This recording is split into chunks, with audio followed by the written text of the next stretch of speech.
So I finally went to my first MicroConf in Portland in the US. I flew out with Christina last week. Now we are back. And I want to share with you some of the fundamentals that I got brought back to and made really conscious about that lead to clear MRR growth for your SaaS business. I want to talk about how to build and grow your way to more MRR. I want to share the most important lessons from MicroConf, many of the great speaker insights I took away. As always, feel free to read this on pirateskills.com, watch it on YouTube, or listen to this one on our podcast on Apple, Spotify, and YouTube. So let's dig into this. First lesson is the two halves, one ceiling. I was sitting at MicroConf. Jason Cohen, the founder of WP Engine and some other SaaS businesses, and now investor, an amazingly open and sharing good guy, went to stage and he talked about unlocking your growth ceiling. He essentially said, based on a known SaaS growth formula, that all of your growth is capped by two things: how much new monthly recurring revenue you can generate every month and how many people you churn every month, or the churn rate. And this formula calculates what is the maximum you can reach over time. You can see this in this graph very well. And I have to explain this to you because this is so much at the core, at the fundamentals of building SaaS businesses. And I thought this would be a nice framework throughout the lessons I took away from the other speakers at the conference as well. Let's take this concrete example. You're making a healthy growth of 5,000 monthly recurring revenue that joins your SaaS every month. But you're at a decent churn rate at around 5%. You would think that you would just go through the moon, right? You would just, every month you would gain another 5K, lose a little bit. But the right-hand side visualizes what happens after a couple of months. The growth teeters off, and you start approaching $100,000 monthly recurring revenue, which is a super healthy, wonderful business. Yeah, more than $1 million a year. But you won't be able to grow from here until you do either of two things: increase how much more revenue you generate, either by acquiring more new customers, or you grow your existing customers to a higher average revenue per month, or you reduce your churn rate. So let me show that to you. Let's say we go to 8,000 of new monthly recurring revenue. That grows the ceiling from 100 to 160.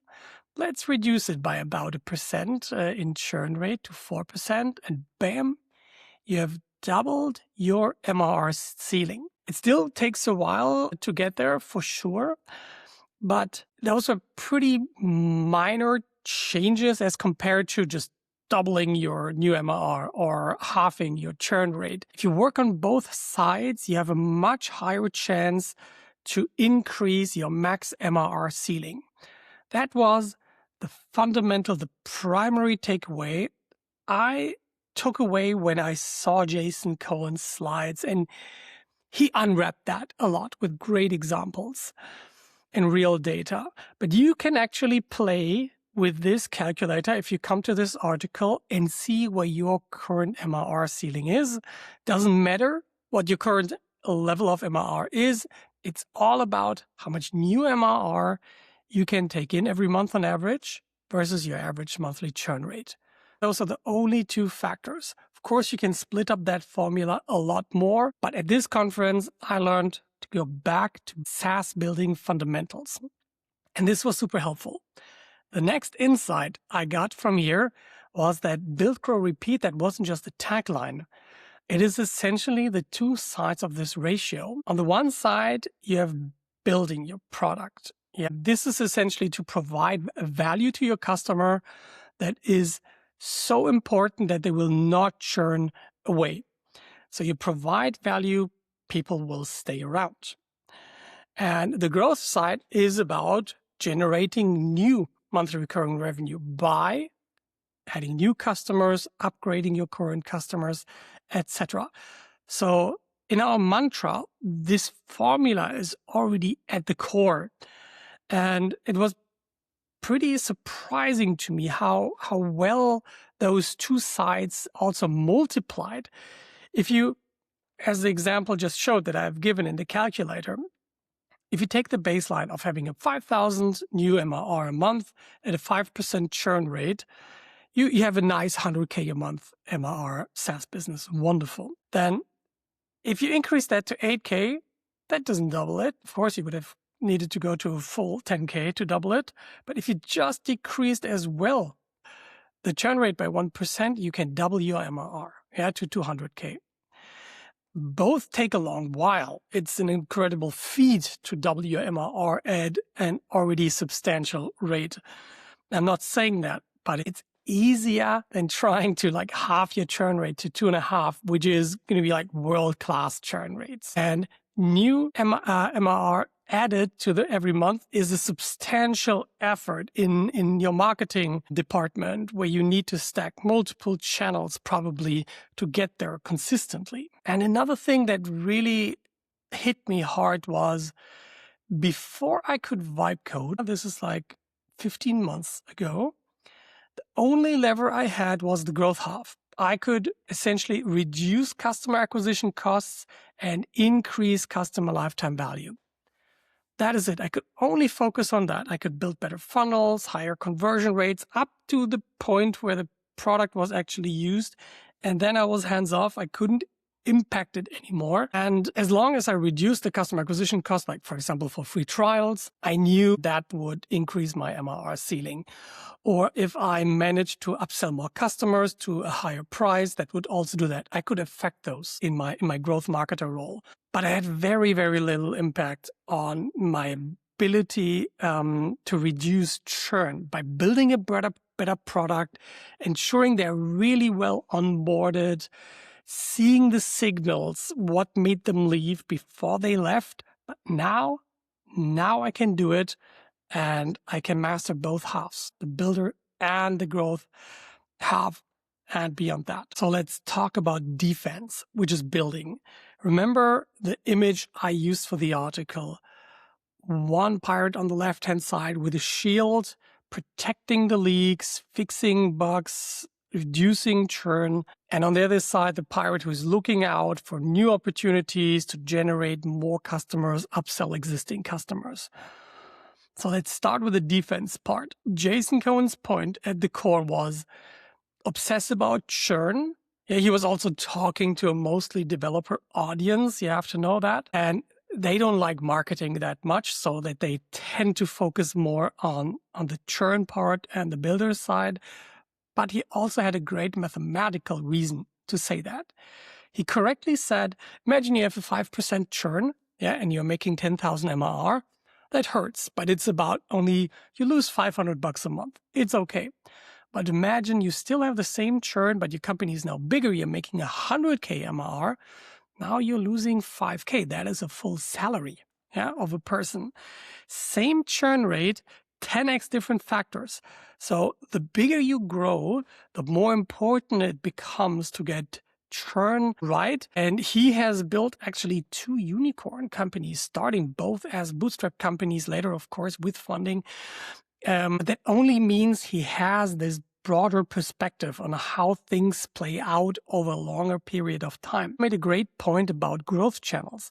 He said every growth channel goes up to some saturation point and then teeters off a little bit.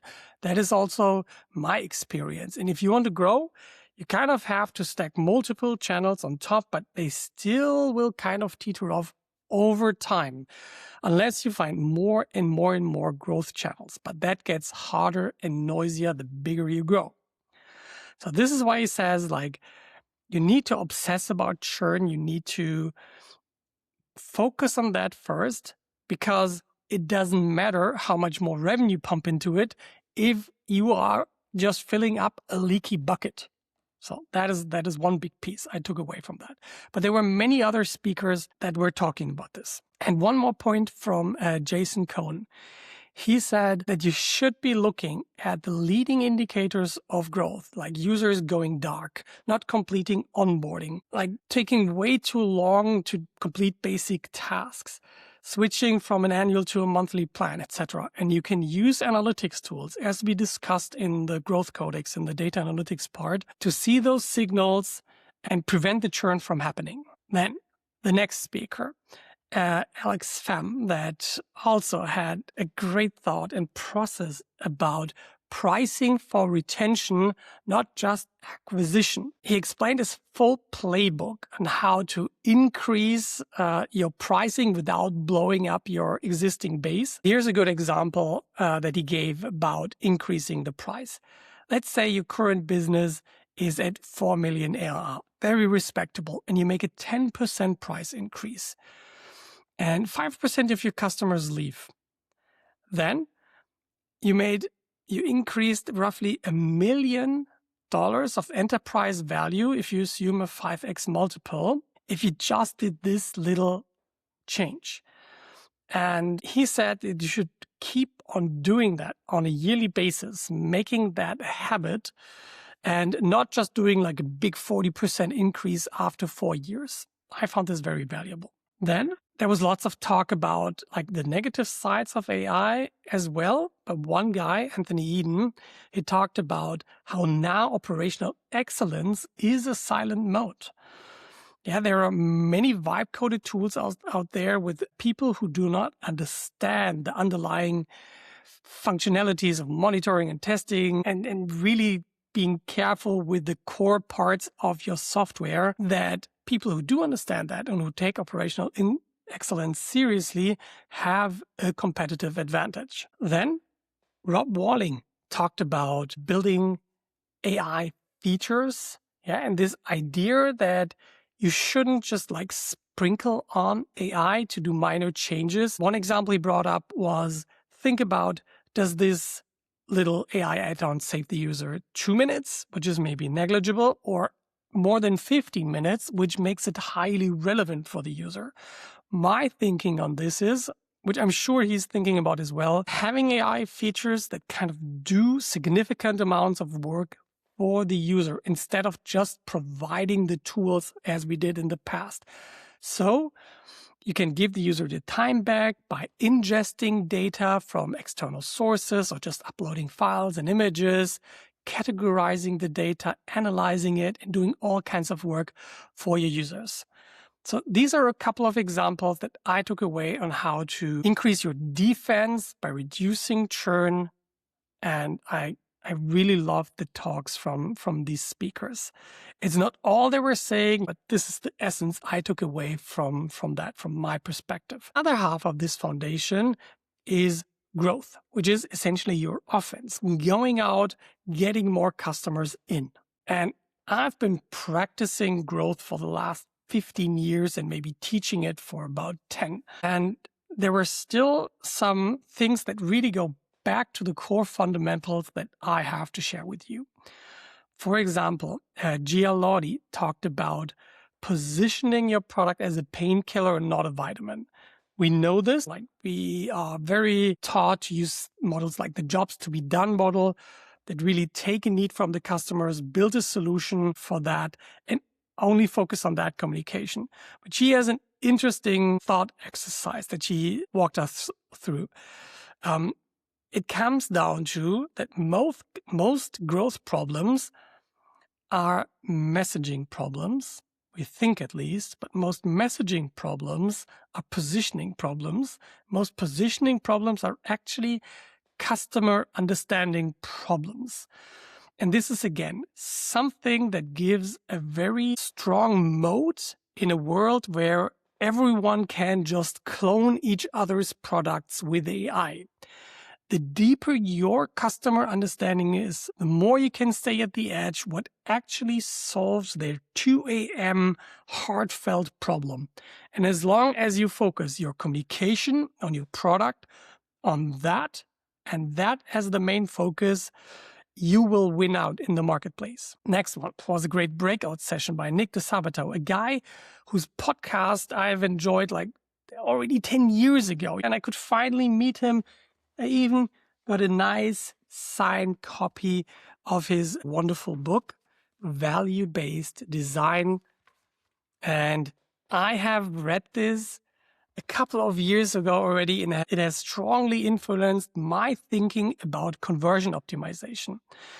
And there was actually a really fun part here that is not in this article that I have to tell you about. He explained the framework in worksheets, and I took pictures. I took my notes in Claude Code, and it was so good that I just asked Claude to do something weird. Asked to put Nick Disabato's frameworks into an agent skill. So I could just type in /nickdfy, and it rewrote my entire homepage from my current version to a more copywriter version in the philosophy of Nick D. If you actually go to pirateskills.com/nickd, you will see this different version. It needs some design polishing, but the copy it includes is already significantly better. I'll do an A/B test and share it with you guys later. But in essence, he often uses a framework by Amy Hoy called the Pain Dream Fix Frame, where you really show this pain that was also talked about by Gia's talk. And you put a flashlight on it, and then you move to the dream. What if the life was already perfect and this big problem was solved? And then you show your product or your solution as the fix between this delta of the big pain and the dream. We talk about this also in the content and story framework in the Growth Codex. Then Amanda talked about the publishing for 0 clicks. She shared how Google search has increased overall, but the percentage of people actually clicking on a result has reduced. I actually opened up my own Google search results, and what she showed on her slide, I saw on pirateskills.com, impressions going up, but clicks going down. A surprisingly true statement that I thought I kind of knew, but this doubled down on it. And it again taught me to focus on providing value on each platform without requiring the link. It makes it less measurable. I know it's annoying, but it increases your potential reach, by many more times than if you insist on putting a link into everything, because the algorithm will starve you out if you do things against the algorithm and putting links in your posts, for example. LinkedIn is just killing all reach. So that was a good one. Let me take one more thing from Jason in the growth area. He was talking about pricing into a better market and gave this example from Tweet Hunter, who went from a $9 tool to a $49 tool. And same tool, but priced at a different audiences of business owners who really want results. You can either price for like a casual audience, low price, and the more serious people will not take you seriously because of the low price, or you can focus on the people who really have a burning need for your product, see the return of investment, and are willing to spend more money for a strong solution. Different customers, different ceiling now as well, because we now increase the new MRR that we generate from every new customers, even though we make some fewer conversions, but that means we get a new higher max MRR. Then one thing that went a little bit out of this MRR thinking, there was Einar Vollset, who's one of the general partners on Tiny Seeds with Rob Walling. And he mentioned something that goes beyond maximizing your MRR. If you are thinking at all about at some point exiting, selling your business, by the way, great book by Rob Walling that he signed for me as well. Thank you very much for that one. If you're thinking about exiting your business at all, you have to not only mind your absolute monthly recurring revenue, but also the growth rate. If you fall below 20% year-over-year MRR growth, your multiples can drop from like 4 to 1 to 2. So keep in mind that the growth rate, the growth story that you're telling can have really strong impact on the life-changing money you can get back in an exiting event. So these moves increase the MRR ceiling.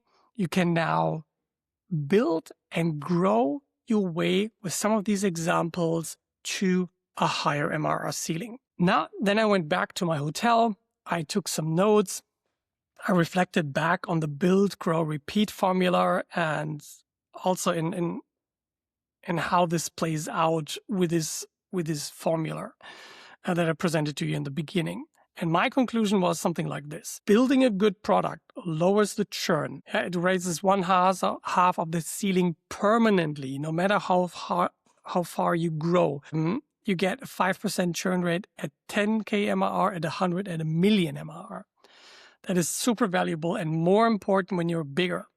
Growing your business adds new MRR, which is the second half, but it requires more continuous work on it. And repeat, which we talked about in the last articles, is the operational layer that makes building and growing consistently possible even for smaller teams. If you want to read up on that, read the articles on Augmented Human Company and how we set up our first OpenClaw team member, if you're interested in that. So MicroConf really surprised me when I observed the AI sentiment that was in generally there. There was a lot of interest, but a lot of skepticism. And there was just one talk by Craig Hewitt that kind of felt like a wrap-up of what we have been talking about the last 6 to 12 months in the Vibe Coding Cologne meetup from the perspective of a SaaS builder, which was super interesting.